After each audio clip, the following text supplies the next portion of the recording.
आरंभ। नमस्कार, मैं हूं सुजीत। पिछले 6 सालों से मैं जवाहरात के व्यवसाय में हूं। माना कि आज हमारी कंपनी की बहुत सी शाखाएं हैं, लेकिन हमने इसकी शुरुआत की थी केवल 1000 स्क्वायर फीट की दुकान से। आम कठिनाइयां तो हमारे व्यवसाय में भी आती रही, लेकिन हम उनसे बाहर निकलते रहे एक्मे इन्फिनिटी की मदद से, और आखिरकार हमने अपना लक्ष्य पा ही लिया। मेरे एमबीए के बाद पहली बार जब मैं हमारे व्यवसाय में शामिल हुआ, तब वो काफी भीड़ के दिन थे। 40 से भी ज्यादा सालों की परंपरा थी हमारे व्यवसाय की। मेरे पिताजी, चाचा जी और मेरा बड़ा भाई रमेश सभी दुकान में अपने अपने कामों में व्यस्त थे। उसी समय ऑडिट की अंतिम तारीख भी नजदीक आ रही थी। मेरी कॉमर्स बैकग्राउंड के कारण पिताजी ने अकाउंटिंग का काम मुझे सौंपा और मुझे सीए के पास भेज दिया। हे भगवान, खराब स्टॉक रिपोर्ट, खराब अकाउंटिंग, सेल्स टैक्स रजिस्टर का टैली ना होना और उसी में हमारे अकाउंटेंट का उपलब्ध ना होना। मैं तो हैरान हो गया। बस हमेशा की तरह हमारे सीए ने एडजस्ट करके रिपोर्ट्स दाखिल कर दिए। हर साल यही होता है। वो तंग आ गए थे हमारी लापरवाही से। ये कुछ अच्छे लक्षण नहीं थे। एक सवाल यह भी था कि आज हमारा व्यवसाय उस ऊंचाई पर क्यों नहीं है जहां उसे होना चाहिए था 40 सालों के बाद। काफी सोच विचार के बाद मैं इस नतीजे पर पहुंचा कि हमारे काम करने का तरीका योजनाबद्ध नहीं था।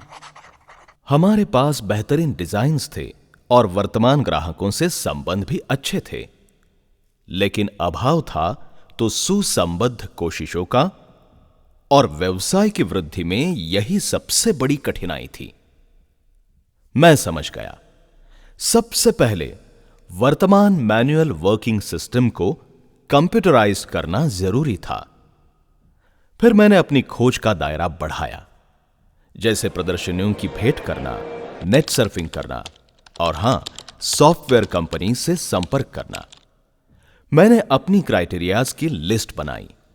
वो सॉफ्टवेयर हमारे व्यवसाय, अकाउंटिंग और ऑडिटिंग की जरूरतों को पूरा करने वाला हो, आसानी से कार्यान्वित हो, उपयोग के लिए आसान हो और निश्चित किफायती भी हो। विचार पूर्वक मैंने जान लिया कि एक्मे का इन्फिनिटी सॉफ्टवेयर हमारे योग्य था। इस निर्णय के बाद मैंने अपने परिवार के सदस्यों से चर्चा की।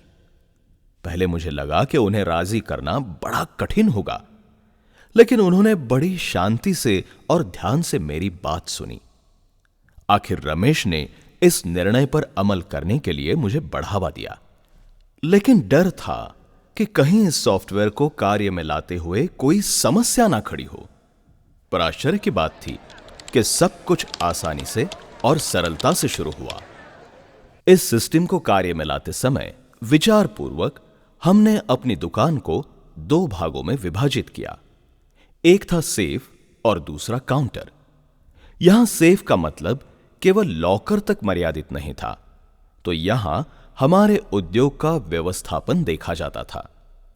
सप्लायर्स से सोना, चांदी, प्लैटिनम, नए गहने, रत्न, हीरे, हीरों के गहने, उपहार की वस्तुएं, ऐसी जो भी खरीदारी हम करते थे या अप्रूवल बेसिस पर जो भी चीजें आती थी, उन्हें आरडी परचेस वाउचर में दर्ज करके हम सेफ में लाते थे। फिर सेफ से ये स्टैंडर्ड बाज, रत्न और गहनों की अपेक्षित शुद्धता के अनुसार एलॉय भी गोल्डस्मिथ इश्यू डॉक्यूमेंट के जरिए कारीगरों को भेजे जाते थे। फिर कारीगरों से जो गहने हमारे पास आते थे, उन्हें हम गोल्डस्मिथ रिसीट डॉक्यूमेंट में दर्ज करते थे।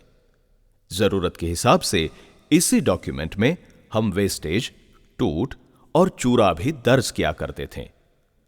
अब सेफ में हमारे पास बिक्री के लिए गहने तैयार रहते थे। उन्हें हम लोकेशन वाइज स्टॉक ट्रांसफर के जरिए अलग अलग काउंटरों पर उनकी मांग के अनुसार भेजते थे। फिर काउंटरों से उन्हें सेल्स या ऑर्डर सेल्स डॉक्यूमेंट के जरिए ग्राहकों को बेचा जाता था। ग्राहकों से खरीदा हुआ ओल्ड गोल्ड यूआरडी परचेस डॉक्यूमेंट में दर्ज होता था। ऑर्डर टेकिंग डॉक्यूमेंट के जरिए हम ग्राहकों से ऑर्डर के लिए दिया जाने वाला ओल्ड गोल्ड और एडवांस लिया करते थे। जब भी बेची गई कोई चीज वापस आती थी तब उसे हम सेल्स रिटर्न डॉक्यूमेंट में दर्ज करते थे। जब से वैट की शुरुआत हुई तब से ऐसे मामलों में हमें वैट का सेट ऑफ मिलने लगा। ओल्ड गोल्ड, सेल्स रिटर्न और ऑर्डर के लिए आया हुआ सोना, यह सब सेफ में भेजा जाता था। ओल्ड गोल्ड रिफाइनिंग के लिए कारीगरों के पास भेजा जाता था।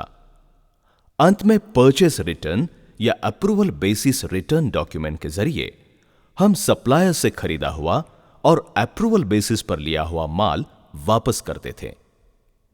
रोज के अकाउंटिंग व्यवहार जैसे कि नगद रकम, बैंक रिसीट पेमेंट संबंधित अकाउंटिंग वाउचरों में दर्ज किए जाते थे। वाह, कोई बिजनेस चलाने का इससे अच्छा व्यावसायिक तरीका और क्या हो सकता है। इससे बढ़कर तो सिस्टम से मिलने वाले रिपोर्ट से सभी खुश थे। मेरे पिताजी और चाचा जी जैसा चाहते थे बिल्कुल उसी तरह पारंपरिक GS 11 और GS 12 में स्टॉक रिपोर्ट देख सकते थे। मैं और रमेश रोजाना कार्यों की आवश्यकता के अनुसार ओल्ड गोल्ड रजिस्टर और न्यू ऑर्नामेंट रजिस्टर का उपयोग करते थे। वाव, अब तो हमारे सीए भी मुझसे प्रभावित थे, क्योंकि केवल 6 महीनों की अवधि में मैंने व्यावसायिक ढंग से दुकान का पूरा स्टॉक, उसके मूल्यांकन और सभी डिटेल्स के साथ दाखिल किया था। 2006 से हमारे वैट रिपोर्ट्स और स्टेटमेंट्स भी हमेशा सुस्पष्ट और सही समय पर तैयार होते हैं। रोजाना का कैश बैलेंस, बैंक बैलेंस, उधार खाता और बैलेंस शीट के जरिए हमारे आर्थिक स्थिति का स्पष्ट चित्र हमारे सामने रहने लगा। यह प्रणाली अच्छे से सेट हो जाने के बाद बाजार में हमारी ही ऐसी पहली दुकान थी जो ग्राहकों को साफ सुथरी, डिटेल्ड, कंप्यूटराइज्ड सेल्स बिल देती थी। और महत्वपूर्ण बात यह थी कि ऑटोमाइजेशन के पूर्व अकाउंटिंग पर होने वाले खर्चे में बचत हुई। इससे मेरे पिताजी का इस प्रणाली पर का विश्वास बढ़ गया। पिताजी के चेहरे पर झलकने वाले संतोष से बढ़कर मेरे लिए और क्या हो सकता था।